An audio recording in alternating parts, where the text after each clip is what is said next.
since its inception in the summer of 2002, the WWE draft has been known to give us some insane moments and memories that we will never forget. Especially in 2011 when John Cena became the first person to get drafted from Raw to SmackDown, but the last person later that night to be drafted from SmackDown back to Monday Night Raw. That became arguably one of the most controversial moments in the history of the WWE draft. Over the years, there have been some even more controversial drafts from one brand to the next, including the first draft back in 2002 when two-time Hall of Famer Ric Flair drafted The Undertaker to Monday Night Raw. And let's also not forget back in 2004, around 2003, 2004, when Paul Heyman, once was the GM of SmackDown, drafted Triple H to Friday Night SmackDown, and even that alone was pretty controversial. However, we have yet to hear of this year's WWE draft.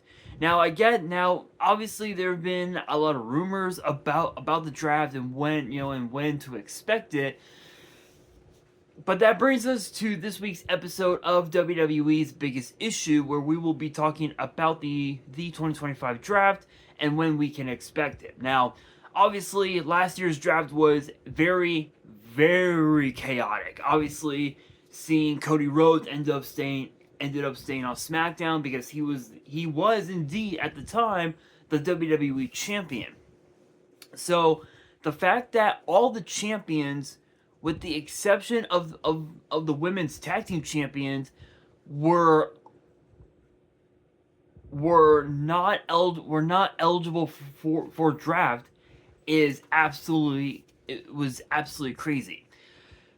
The draft this year, there were some hints of the draft taking place after WrestleMania. There were rumors that it would take place after Money in the Bank. Some people even said that we would expect the draft to take place after Evolution weekend, which became a huge night. Excuse me. Which became a huge night for women's wrestling. However, unfortunately, those rumors ended up becoming, well, just that, rumors. Now a little bit of light has been shed on the status of the WWE draft, as there have been rumors that we could potentially see the draft take place right after SummerSlam this weekend. Yes, you heard me right. This weekend will be SummerSlam. It is going to be a chaotic weekend, to say the very least. Actually, the month of August is going to be pretty chaotic. I mean, not only do we have SummerSlam to deal with, we've got NXT Heatwave coming up as well, and we even also have the European tour that WWE will be doing at the end of August. In fact, it should be the last 2 weeks of August, if I'm not mistaken. I believe so. I will have to take a look at WWE's page. Give me one. You know what? I'm gonna do that right now. Give me a second, guys. Give me 1 second. Excuse me. Shows. No. That's not it. Tickets. Let's see.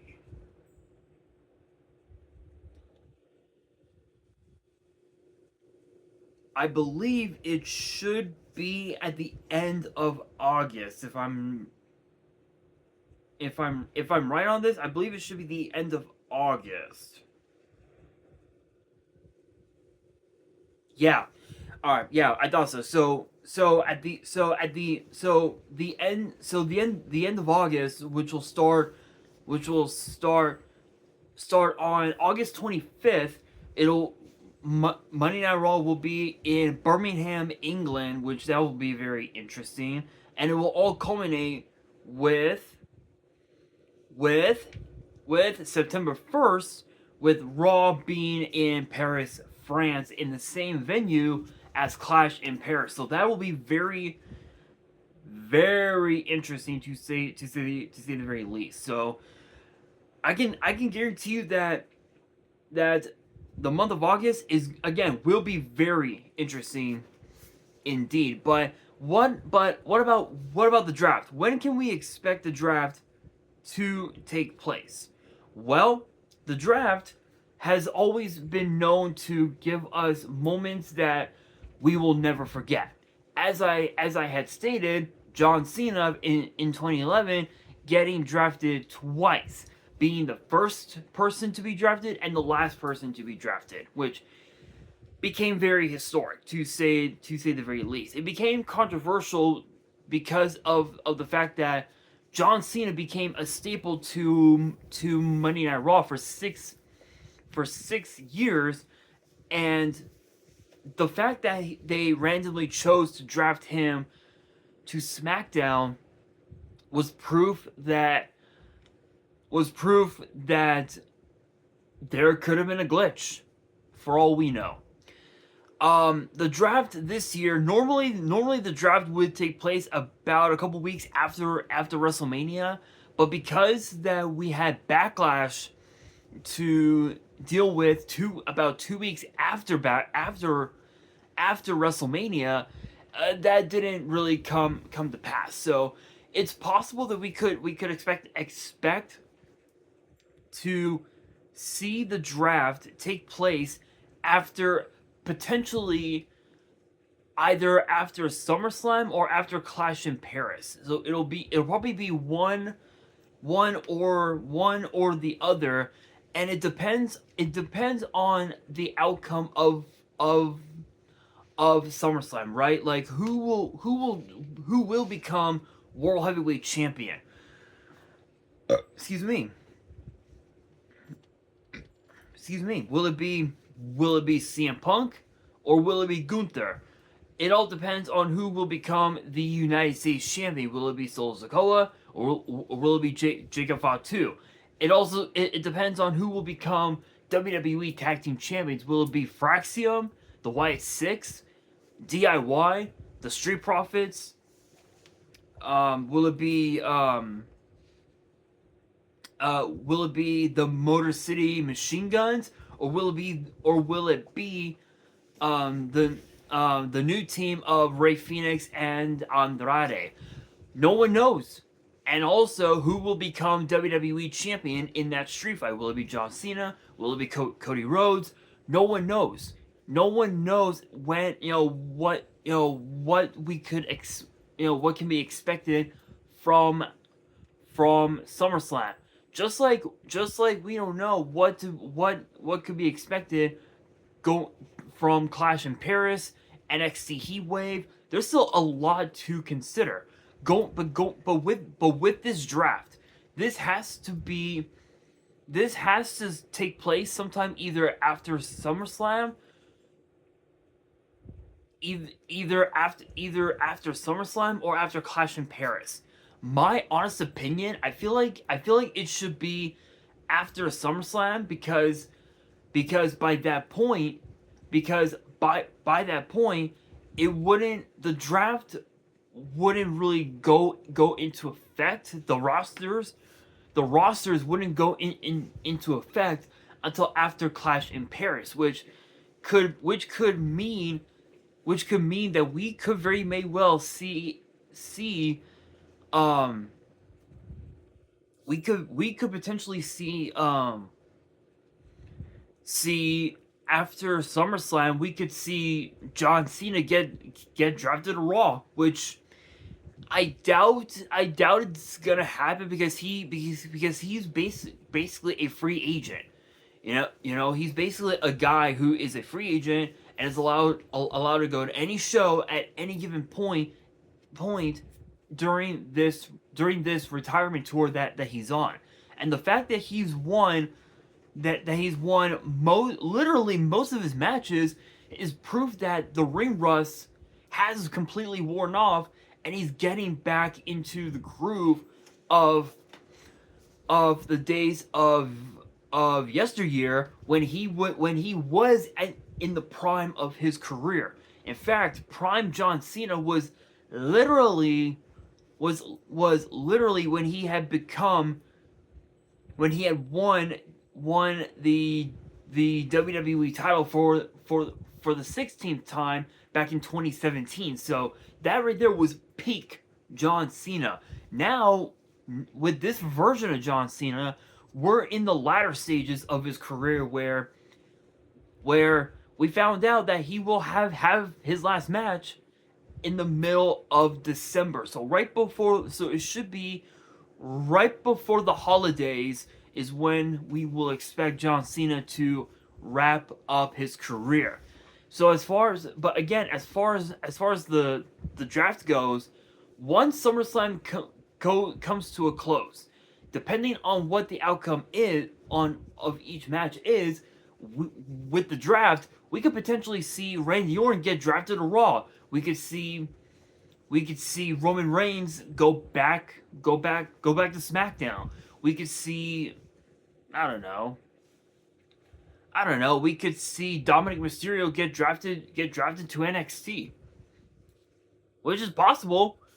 I mean, if you really think about it, last year's WWE draft, NXT was basically the headline of the whole drafting process. So that right there is definitely something to consider. However, I will say, looking at this year, at this year alone, I mean, it's been pretty chaotic. I know I've said that quite a few times today, but again, it has been exactly that. I mean, think about this: the Raw premiere on Netflix. We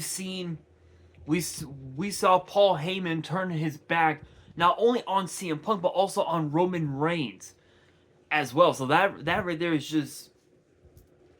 was absolutely mind blowing on its own. Jacob Fatu becoming the United States champion. Solo Sikoa finally winning his first singles championship on the main roster. There's definitely a lot to consider. However, again, it's hard to predict exactly when we can expect the draft, but I'm assuming it'll probably be either after SummerSlam or after Clash in Paris. My opinion, it would have to be after SummerSlam, but I will close out the video by saying this: if we don't get the draft this year, I think it's fine. I think it would be perfectly fine that we didn't get the draft, because to be fair, the rosters on both shows as we know it has been perfectly fine. I mean, they've both been balanced out. The talent on the men's side, the women's side, the tag team division is completely balanced out. So I mean, maybe there could be a draft. There might not. Only time will tell. But with that being said, that'll do it for this week's episode of WWE's Biggest Issue. Hopefully you guys enjoyed. If you did, make sure you guys smash that thumbs up button. If you guys are new to the channel and you guys want more episodes of WWE's biggest issue in the future, then be sure to subscribe to the channel, turn on the notification bell, and as always, make sure you guys are following me on all of my social media. All of my ads will be in the description below, as will the info to my fan mail. It will also be in the description as well. And on that, this is your boy Nash, signing out.